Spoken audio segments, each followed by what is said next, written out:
স্বাগত সংবাদ সমগ্রের সাথে আছি শারমিন শ্রাবণী। শুনছিলেন প্রধান শিরোনামগুলো, এবারে পুরো খবর।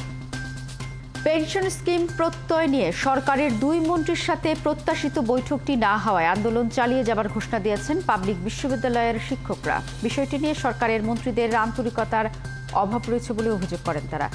একই সাথে শিক্ষা মন্ত্রণালয়ের আন্তরিকতা নিয়েও প্রশ্ন তুলেন আন্দোলনকারীরা। পেনশন স্কিম প্রত্যয় বাতিলের দাবিতে 56টি পাবলিক বিশ্ববিদ্যালয়ে শিক্ষকরা এখনও অনড় অবস্থানে আছেন।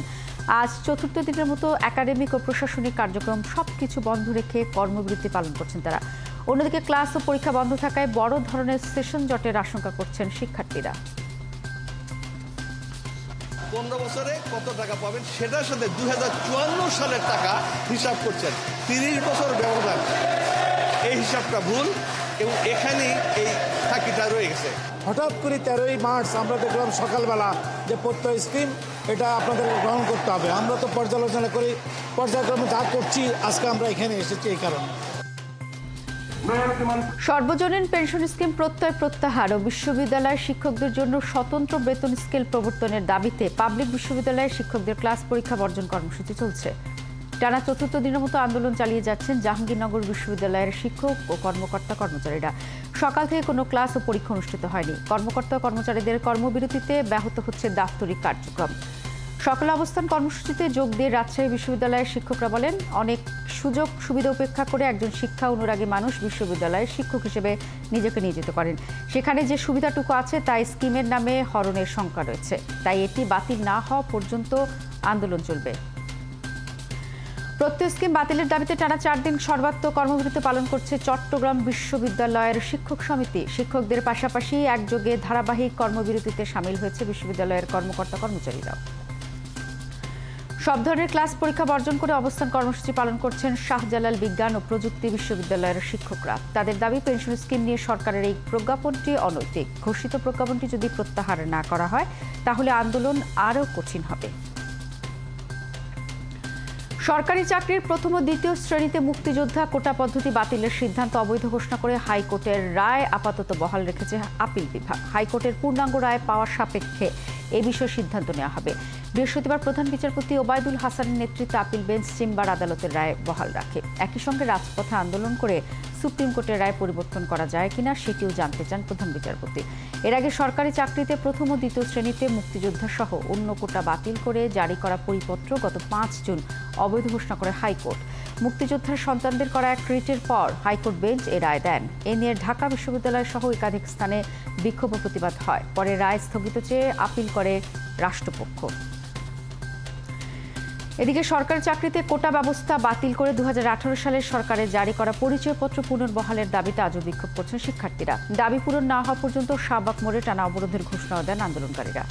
সকালে ঢাকা বিশ্ববিদ্যালয়ের লাইব্রেরির সামনে থেকে মিছিল বের করেন আন্দোলনরত শিক্ষার্থীরা। মিছিলটি ক্যাম্পাসের বিভিন্ন সড়ক ঘুরে টিএসসি এলাকার রাজু ভাস্কর্যের সামনে দিয়ে শাহবাগ মোড়ে এসে শেষ হয়। পরে সেখানেই অবস্থান নেন শিক্ষার্থীরা। আদালতের দাবি, আদালতের রায়ে বাতিল হওয়া পরিপত্র পুনর্বহাল না হলে সমাজে বৈষম্য সৃষ্টি হবে। পরিপত্র বহাল এবং এটিকে আইনে পরিণত করার দাবিও জানান শিক্ষার্থীরা। শুধু প্রথম বা দ্বিতীয় শ্রেণী নয়, সব গ্রেডে কোটা বাতিলের দাবি জানান তারা। এদিকে শিক্ষার্থীদের বিক্ষোভের কারণে শাহবাগ এলাকায় বন্ধ রয়েছে যান চলাচল।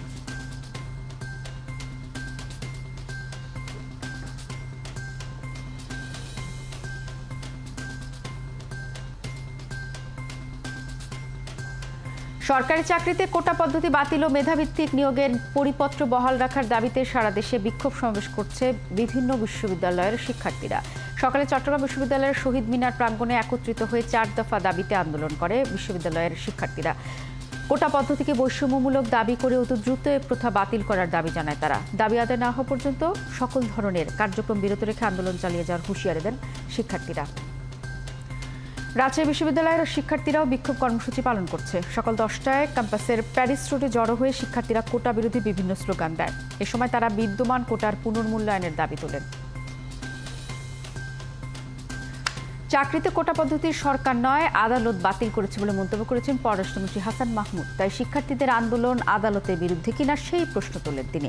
আজ প্রেস ক্লাবে এক অনুষ্ঠানে মন্ত্রী আরও বলেন, ভারতের সাথে বাংলাদেশের সম্পর্ক বহুমাত্রিক। আঞ্চলিক যোগাযোগ হলে দেশের উন্নয়নই হবে। এ নিয়ে বিএনপি জনগণকে বিভ্রান্ত করছে।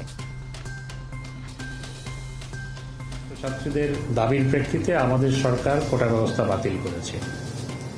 সেই কোটা ব্যবস্থা সরকার পুনর্বহাল করে নাই, এটি আদালত রায় দিয়েছে। তো আন্দোলনটা নিশ্চয়ই আদালতের বিরুদ্ধে হচ্ছে, কারণ সরকার তো বাতিল করে নাই। সমাধানটাও আদালতের মাধ্যমেই করতে হবে, অন্যথায় আদালত অবমাননা হবে। বাংলাদেশে নবনিযুক্ত মিয়ানমারের রাষ্ট্রদূত কাউসো মোহাম্মদ রাষ্ট্রপতি মোহাম্মদ শাহাবুদ্দিনের কাছে তার পরিচয়পত্র পেশ করেছেন। সকালে বঙ্গভবনে পৌঁছলে প্রেসিডেন্ট গার্ড রেজিমেন্টের একটি চৌকস দল তাকে গার্ড অফ অনার দেয়। মিয়ানমারের নতুন রাষ্ট্রদূতকে স্বাগত জানিয়ে রাষ্ট্রপতি বলেন, বিশ্বের বিভিন্ন দেশের সাথে সম্পর্ক উন্নয়নকে অগ্রাধিকার দেয় বাংলাদেশ। রাষ্ট্রপতি আরও বলেন, মিয়ানমার থেকে জোরপূর্বক বাস্তুচ্যুতদের মানবিক কারণে সরকার আশ্রয় দিল। বর্তমানে এটা দেশের জন্য একটি বড় সমস্যা। তারা যাতে নিরাপদে ফিরে যেতে পারে, মিয়ানমার সেই পরিবেশ সৃষ্টি করবে বলেও জানান রাষ্ট্রপতি। এ সময় বাংলাদেশ ও মিয়ানমারের মধ্যে বিদ্যমান বাণিজ্য ও বিনিয়োগ সম্ভাবনাগুলোকে কাজে লাগাতে নতুন রাষ্ট্রদূতকে কাজ করার আহ্বান জানান তিনি। বাংলাদেশের অর্থনৈতিক প্রবৃদ্ধি ও টেকসই উন্নয়নের জন্য ব্লু ইকোনমির গুরুত্ব অনেক বলে মন্তব্য করেছেন জাতীয় সংসদের স্পিকার ডক্টর শিরিন শারমিন চৌধুরী। বঙ্গবন্ধু আন্তর্জাতিক সম্মেলন কেন্দ্রে international conference on ocean prosperity catalysing blue economy in Bangladesh বিষয়ে এক অনুষ্ঠানে এসব কথা বলেন তিনি। স্পিকার বলেন, সুনীল অর্থনীতি সামুদ্রিক সম্পদের ব্যবহার বৃদ্ধিতে অপার সম্ভাবনার ক্ষেত্রে উন্মোচন করেছে, আর তাই গবেষণা উন্নয়ন খাতে বিনিয়োগ গুরুত্বপূর্ণ বলে মনে করেন তিনি। ব্লু ইকোনমিতে বেসরকারি উদ্যোগ জ্ঞান ও প্রযুক্তিগত সক্ষমতা উল্লেখযোগ্যভাবে বৃদ্ধি করতে পারে বলেও মন্তব্য করেন speaker. Blue economy, the use of sea and its resources for sustainable economic development has gained currency over the years. Bangladesh can also benefit from its huge potential of sea-based resources. It is believed that blue economy contributes to the economic growth, social inclusion, creation of livelihood, and ensuring environmental sustainability. Teesta প্রকল্পে কার সাথে কাজ করবে সে বিষয়ে সিদ্ধান্ত নেওয়াটা বাংলাদেশের সার্বভৌম অধিকার বলে মন্তব্য করেছেন চীনের রাষ্ট্রদূত ইয়াও ওয়েন।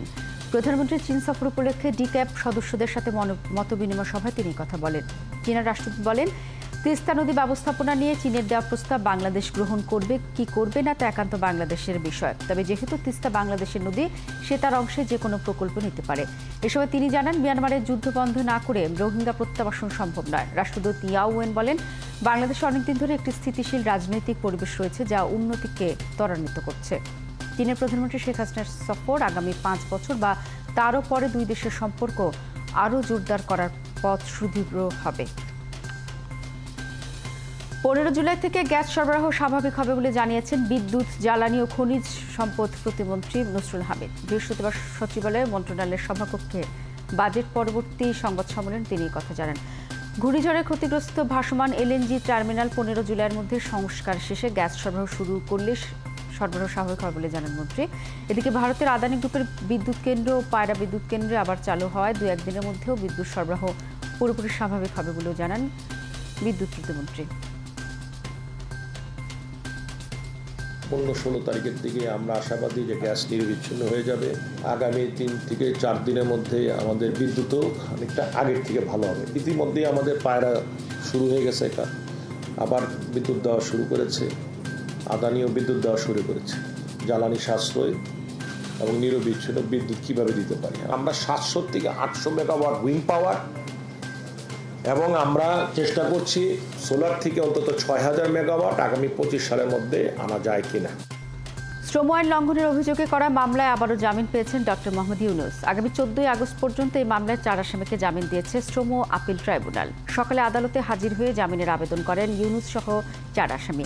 এর আগে গেল 23 মে মামলায় তাদের এই 4 জুলাই পর্যন্ত জামিনের মেয়াদ বাড়ানো হয়। এর আগেও কয়েক দফায় তাদের জামিন বাড়িয়েছে শ্রম আপিল ট্রাইব্যুনাল। শ্রম আইন লঙ্ঘনের অভিযোগে 1 জানুয়ারি ডক্টর ইউনূস সহ 4 জনকে 6 মাস করে কারাদণ্ড দেয় ঢাকা তৃতীয় শ্রম আদালত। এই রায়ের বিরুদ্ধে শ্রম আপিল ট্রাইব্যুনালে আপিল করেন আসামিরা। আপিলে শ্রম আদালতের দেওয়া সাজা বাতিল চাওয়া হয়েছে। মাননীয় প্রধানমন্ত্রী একটি সংবাদ সম্মেলন নিশ্চয়ই শুনেছেন, সেখানে তিনি বলেছেন যে আপনার সাথে বসার বিষয়ে স্যার এই দিকে আপনার কোনো আগ্রহ আছে কিনা স্যার? আসলে আমি তা শুনলাম এবং তালিকা করলাম কী কী বলেছেন উনি। এগুলো হলো তদন্তের বিষয়, বিতর্কের বিষয় না। এটা আইন আদালতের বিষয়, বিচার বিভাগের বিষয়। আর যে সমস্ত বিষয় উনি উত্থাপন করেছেন অভিযোগ হিসেবে, সেগুলোর জবাব আমরা বহুবার দিয়েছি, একবার না। এমপি আনারকে হত্যার জন্য গ্রেফতারকৃত দুই ঘাতকের মধ্যে ফয়সালকে হৃদরোগী এবং মুস্তাফিজকে কিডনি রোগী সাজিয়ে ভারতীয় ভিসা করা হয়। সম্প্রতি 164 ধারা জবানবন্দিতে এসব তথ্য জানায় আনার হত্যার সাথে জড়িত ফয়সাল ও মুস্তাফিজ। এদিকে আনারকে হত্যার উদ্দেশ্যে অপহরণ প্রতিবেদন জমা দেওয়ার জন্য 8 আগস্ট দিন ঠিক করেছে আদালত। মহিন মিজানের রিপোর্ট।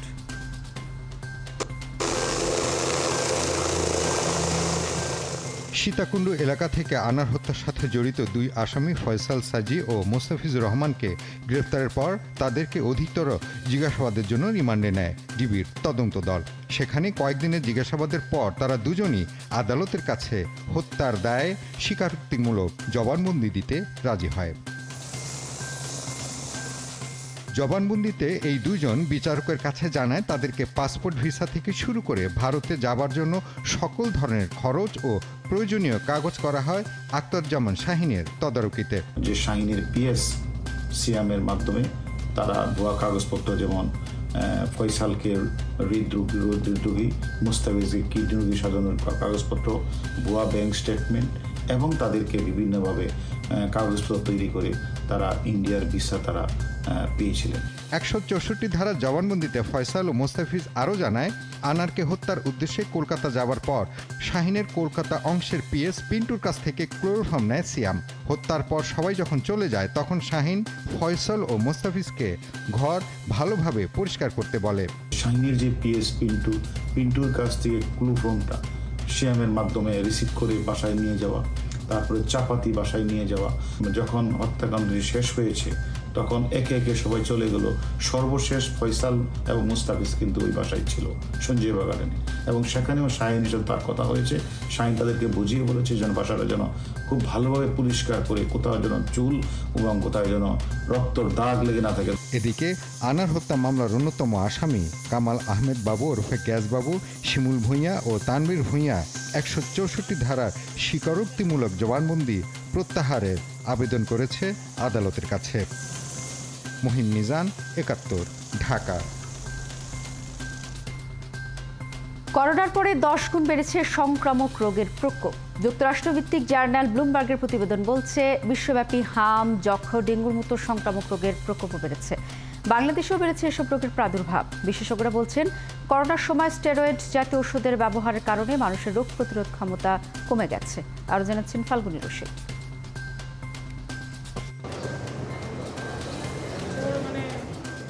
যুদ্ধ কিংবা অর্থনৈতিক মন্দা নয়, পুরো মানবজাতিকে স্থবির করেছিল করোনা মহামারী। করোনা চলে গেলেও বিশ্বব্যাপী বাড়িয়ে দিয়েছে সংক্রামক রোগের প্রকোপ।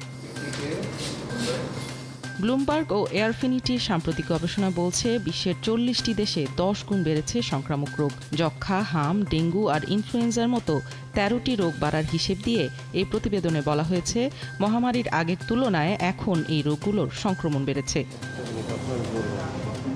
প্রতিবেদনে উল্লেখ করা হয়, বাংলাদেশেও যক্ষ্মা, কলেরা আর ইনফ্লুয়েঞ্জার প্রকোপ বেড়েছে। বিশেষজ্ঞরা বলছেন, মহামারীর সময় স্টেরয়েড জাতীয় ওষুধের প্রভাবে মানুষের রোগ প্রতিরোধ ক্ষমতা কমেছে, ফলে প্রায় নির্মূল হওয়া যক্ষ্মার মতো রোগের প্রকোপও আবারও বেড়ে গেছে।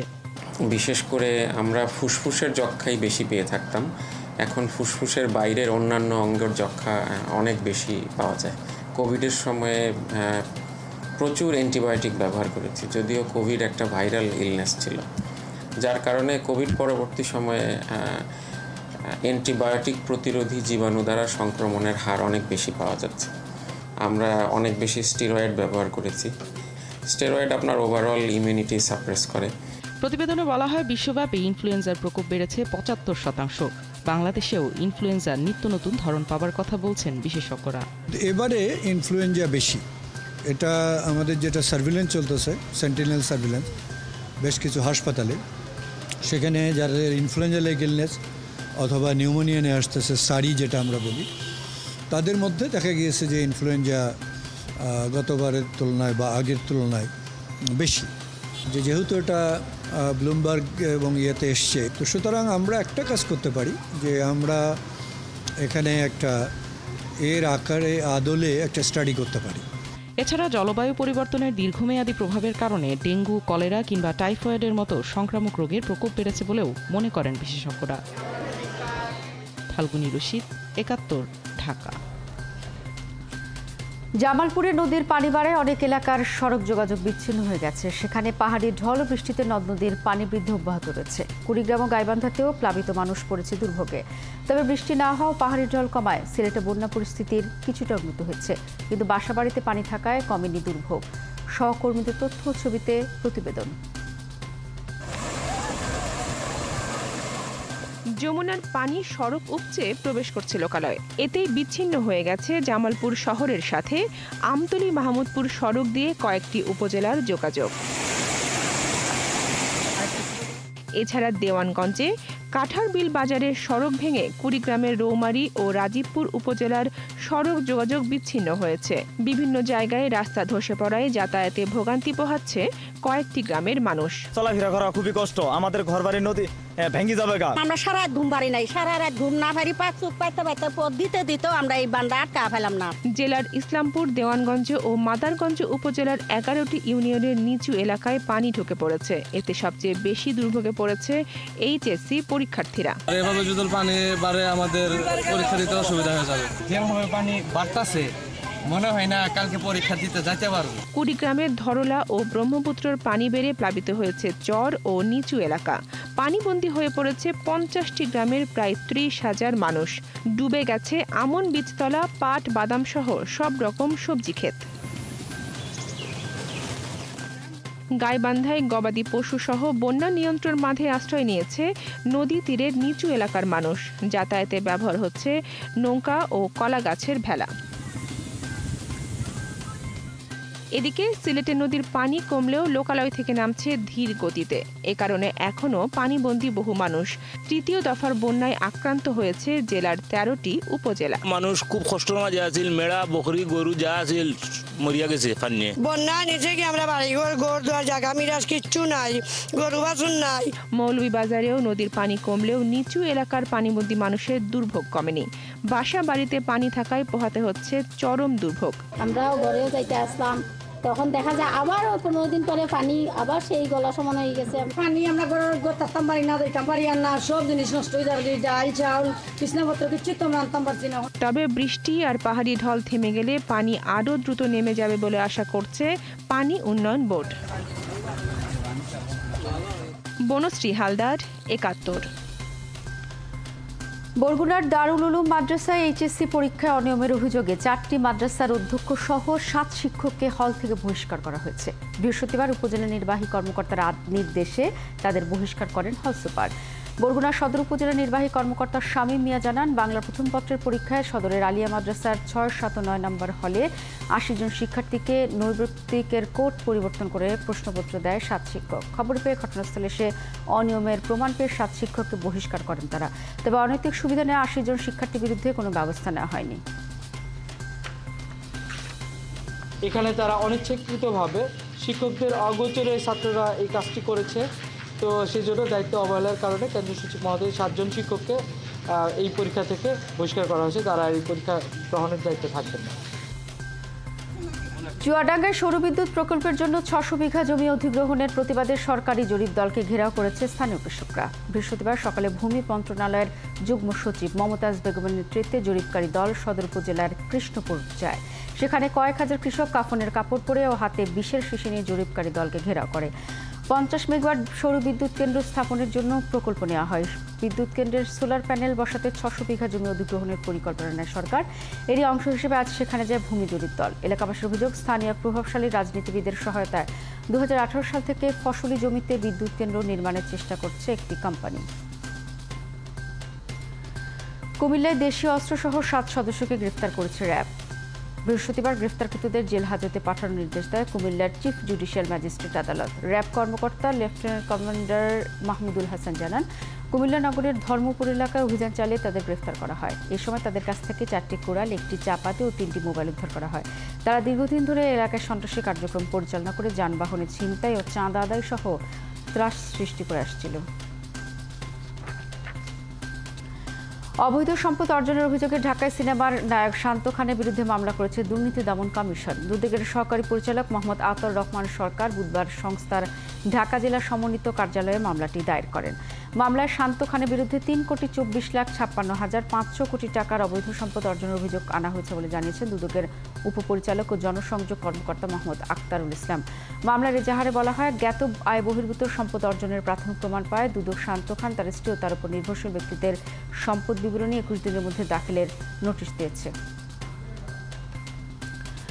মুহিব নামে একটি নাটক অভিনয় করেছেন দুই তরুণ অভিনয় শিল্পী মাসুম রেজওয়ান ও সামিয়া অথই। নাটকটি পরিচালনা করেছেন নির্মাতা হোসনি ইয়ামিন এলান। সম্প্রতি ব্যক্তিগত বিষয়কে সামনে এনে একে অপরের বিরুদ্ধে পাল্টা অভিযোগ তুলেছেন পরিচালক, অভিনেতা, অভিনেত্রী।